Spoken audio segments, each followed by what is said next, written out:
Hey Pak David, sini. Kemarin itu aku baru jalan-jalan dari Labuan Bajo. Gila, keren banget ternyata Labuan Bajo itu. Di sana bisa melihat pemandangan yang luar biasa sambil jalan-jalan di atas kapal. Pokoknya Pak David harus cobain deh jalan-jalan ke Labuan Bajo. Gak akan nyesel. Saudara yang terkasih dalam Tuhan, ketika kita excited dengan sesuatu atau kita baru saja mengalami pengalaman yang sangat indah buat kita, sudah menjadi kebiasaan buat kita untuk kita ingin menceritakan kepada orang lain. Dan biasanya kita menceritakannya dengan sangat excited, sangat menarik. Kita tertarik dengan sesuatu dan kita ingin membawa orang untuk juga ikut tertarik dengan hal tersebut. Nah, saudara yang terkasih dalam Tuhan, ketika kita berbicara tentang Injil, Injil adalah hal yang sangat menarik di dalam kehidupan ini. Bukan hanya menarik, tetapi juga bahkan dibutuhkan oleh seluruh umat manusia di muka bumi ini. Karena saudara, seperti yang dikatakan firman Tuhan, bahwa semua orang telah berbuat dosa. Akar dosa itu mengakibatkan banyak hal buruk dalam kehidupan ini. Karena itu manusia membutuhkan berita Injil yang di dalamnya nyata kebenaran Allah, yaitu bahwa Allah telah turun ke dalam dunia menjadi manusia, menjadi juru selamat bagi manusia yang berdosa. Saudara yang terkasih dalam Tuhan, terkadang kita itu enggan untuk memberitakan Injil. Ada banyak faktor di dalamnya. Apa saja saudara biasanya faktor yang menjadikan kita enggan untuk memberitakan Injil? Ada yang takut, ada yang malu, ada yang takut ditolak, dan lain sebagainya. Padahal kalau dipikir-pikir saudara, kalau ini adalah berita yang penting, berita yang akan menyelamatkan orang, bukankah seharusnya ini menjadi hal yang terpenting untuk kita sampaikan kepada orang-orang sekitar kita? Saudara yang terkasih dalam Tuhan, ada banyak orang-orang Kristen di dunia ini yang ketika tahu ada saudaranya belum percaya kepada Tuhan Yesus, ada orang-orang sekitarnya yang sangat dia kasihi belum percaya kepada Tuhan Yesus, tetapi dia hanya diam. Dia tidak berkata apapun tentang Injil Tuhan Yesus Kristus. Saudara, sebaik-baiknya kita merenungkan hal ini dengan baik. Saudara, firman Tuhan dalam Roma pasal 1 ayat yang ke-16 berkata, sebab aku mempunyai keyakinan yang kokoh dalam Injil. Karena Injil apa saudara? Adalah kekuatan Allah yang dampaknya untuk apa? Yang menyelamatkan setiap orang percaya. Pertama-tama orang Yahudi tetapi juga orang Yunani. Saudara, Paulus begitu sangat mengerti bahwa Tuhan Yesus Kristus dan keselamatan yang datang daripadanya itu adalah sumber berkat yang dibutuhkan oleh semua manusia berdosa. Karena itu dia selalu membawa hidupnya untuk menjadi pemberita Injil dimanapun dia berada. Karena dia tahu ini berita penting, ini kekuatan Allah, ini adalah anugerah dari Allah yang menjadi jawaban bagi semua manusia berdosa. Saudara yang terkasih dalam Tuhan, demikianlah juga di dalam kehidupan kita. Manusia yang hidup dalam dunia ini mungkin boleh hidup secara fisik terlihat baik-baik saja. Tetapi saudara, sesungguhnya semua manusia dalam dunia ini sedang mengalami kematian, yaitu kematian rohani. Terputusnya mereka dari Allah, pencipta mereka, karena dosa-dosa mereka. Ada banyak orang berusaha untuk menyelesaikan masalah ini, yaitu dengan cara berbuat baik, dengan cara melakukan hal yang bisa mereka lakukan, supaya mereka lepas dari belenggu dosa, supaya mereka layak untuk masuk ke satu tempat yang disebut dengan sorga. Tapi saudara, kita menyadari ternyata semakin kita berjuang, semakin kita menyadari kita tidak mampu berjuang, kita lemah, kita butuh anugerah Tuhan. Karena itu, Tuhan Yesus Kristus yang sungguh hadir ke dunia, kita lihat sebagai sumber jawaban atas kefrustasian hidup manusia di dalam dosa.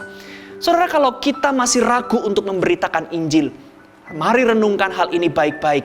Bahwa Injil itu adalah berkat Allah, bahwa keselamatan di dalam Tuhan Yesus Kristus itu adalah sumber jawaban bagi manusia yang berdosa. Saudara yang terkasih dalam Tuhan, lebih lagi di masa pandemi ini. Di masa pandemi ini banyak orang yang mengalami keadaan-keadaan sulit. Bukan berarti kita mengambil keuntungan dari keadaan itu. Tetapi saudara, kalau kita renungkan baik-baik, bukankah seringkali dalam keadaan sulit orang dipertemukan dengan Tuhan? Manusia dipertemukan bahwa dia butuh Allah, dia butuh berkat dari Allah, dia butuh anugerah dari Allah yang menguatkan. Dan disitulah titik temu sering kali menjadi titik temu antara manusia dengan Allah. Maka saudara, sebetulnya masa pandemi ini adalah peluang terbesar bagi kita untuk menyatakan kepada setiap mereka yang lemah, setiap mereka yang membutuhkan kekuatan, setiap mereka yang sudah tidak mampu lagi mengandalkan diri mereka sendiri, untuk dibawa kepada Tuhan. Bahwa di dalam Allah ada berkat, bahwa di dalam Allah ada kekuatan, bahwa di dalam Allah ada keselamatan yang nyata melalui Tuhan Yesus Kristus. Saudara, Roma pasal 1 ayat yang ke-17 kemudian melanjutkan, sebab di dalamnya nyata kebenaran Allah yang bertolak dari iman, memimpin kepada iman. Seperti ada tertulis, orang percaya akan hidup oleh iman. Saudara, iman yang ada dalam hati kita adalah anugerah dari Allah yang akan memimpin kita datang kepada Tuhan Yesus Kristus. Kita perlu membawa orang untuk menyadari anugerah itu di dalam dirinya. Tuhan memberikan iman. Biarlah melalui pemberitaan Injil yang bisa kita sampaikan kepada orang-orang yang terluka, kepada orang-orang yang membutuhkan anugerah, iman mereka boleh dibangkitkan untuk membawa mereka kepada Tuhan Yesus Kristus, satu-satunya sumber kehidupan, satu-satunya sumber keselamatan yang dibutuhkan oleh manusia berdosa. Saudara, kita boleh kehilangan nyawa kita, tubuh fisik kita boleh hancur, rekan-rekan sekitar kita, saudara-saudara sekitar kita, orang yang kita cintai boleh mengalami kematian, tubuhnya boleh hancur. Tetapi jangan sampai saudara, sebelum akhir hidupnya tiba, dia belum mendengarkan bahwa jiwanya yang hancur karena dosa diselamatkan, mampu diselamatkan di dalam Tuhan Yesus Kristus. Karena itu saudara, kita harus memberitakan Injil kepada saudara kita, kepada sesama kita, kepada orang-orang yang kita kasihi di sekitar kita. Mungkin kita masih bertanya, tapi bagaimana?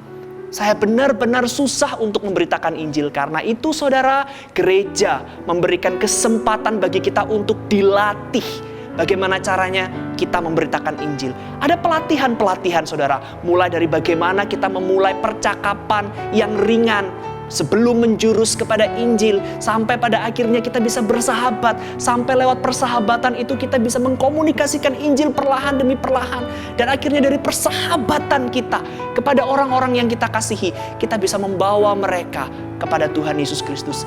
Indah sekali saudara, ketika suatu saat nanti kita ada di hadapan Tuhan Yesus dan Tuhan melihat betapa bahagianya Tuhan melihat hidup kita. Karena kita sudah bertanggung jawab untuk apa yang Tuhan percayakan kepada kita. Orang-orang yang belum mengenal Kristus, pernah kita beritakan Injil, dan bahkan melalui kita, mereka boleh datang kepada Tuhan Yesus Kristus dan diselamatkan.